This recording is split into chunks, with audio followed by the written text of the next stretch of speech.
루카가 전한 거룩한 복음입니다. 그때 예수님께서 군중에게 말씀하셨다. 너희는 구름이 서쪽에서 올라오는 것을 보면 곧 비가 오겠다 하고 말한다. 과연 그대로 된다. 또 남풍이 불면 더워지겠다 하고 말한다. 과연 그대로 된다. 위선자들아, 너희는 땅과 하늘의 징조는 풀이할 줄 알면서 이 시대는 어찌하여 풀이할 줄 모르느냐. 너희는 왜 올바른 일을 스스로 판단하지 못하느냐. 너를 고소한 자와 함께 재판관에게 갈 때 도중에 그와 합의를 보도록 힘써라. 그러지 않으면 그가 너를 재판관에게 끌고 가 재판관은 너를 옥리에게 넘기고 옥리는 너를 감옥에 가둘 것이다. 내가 너에게 말한다. 네가 마지막 한 입까지 갚기 전에는 결코 거기에서 나오지 못할 것이다. 주님의 말씀입니다. 선미 예수님, 차동욱 시몬 신부입니다. 예전에 제가 평소 운동으로 수영장에 다닌다는 말씀을 드린 적이 있습니다. 잘 못하는데도 상급반에 저를 올려보내서 어찌어찌 힘들게 하고 있다고도 말씀드렸습니다. 그쯤 되면 수영이 운동이 아니라 정말 훈련이 되고 말지요. 수영장에 조금 적응될 무렵 이런 일도 있었습니다. 월요일은 오리발을 발에 장착하고 수영하는 날이었는데 자꾸 앞사람이 제게 걸리는 것입니다. 앞사람이 그렇게 느릴 수가 없는데 순간 내가 빨라진 건가? 라고 생각했습니다.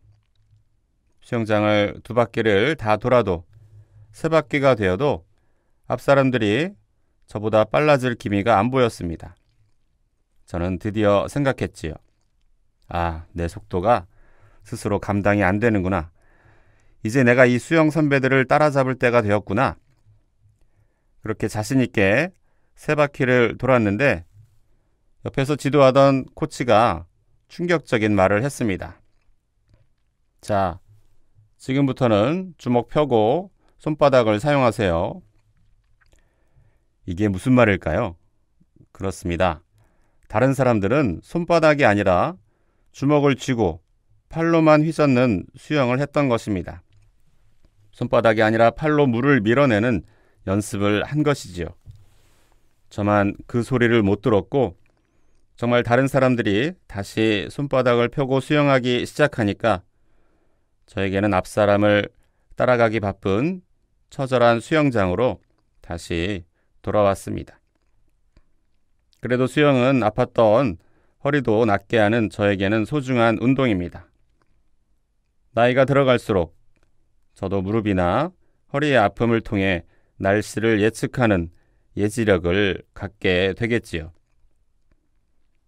오늘 예수님께서는 우리가 말하는 몸의 예지력과 같이 유대인이 민간 법칙을 통해 날씨를 예고하는 모습을 예로 들며 복음을 전하십니다.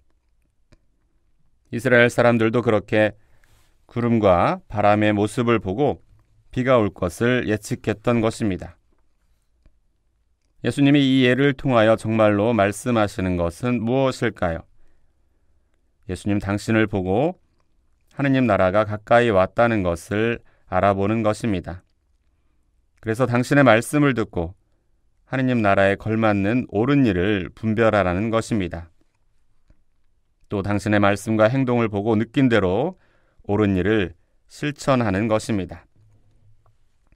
예수님께서 그렇게 지금 이 시대를 풀이하라고 말씀하십니다. 지금이 어떤 시대입니까? 처음과 같이 이제와 항상 영원히 말하자면 우리는 늘 성부와 성자와 성령의 시대를 살고 있습니다. 그런데 우리는 자주 예수님과 나를, 당신의 시대와 나의 시대를 분리하기도 하지요. 내 주변의 일들을 걱정하고 내일 세상의 모습을 걱정하면서 정작 내가 습관적으로 부르는 예수님과 늘 같은 시간을 살고 있다는 것을 잊어버립니다. 그러나 그 어떤 역사적 시간이 영원하신 하느님을 벗어나서 따로 흐른 적은 없습니다. 그 어느 누가 이 예수님과의 시간을 벗어나서 혼자 존재할 수도 없습니다. 그러니 이 주님과 나의 시대에 예수님을 바라보며 예수님의 말씀을 들으며 이 시대를 풀이합시다. 어떻게 살아야 할지, 무엇을 해야 할지 항상 예수님 앞에서 정성껏 성찰하며 시작하는 하루하루가 되었으면 좋겠습니다.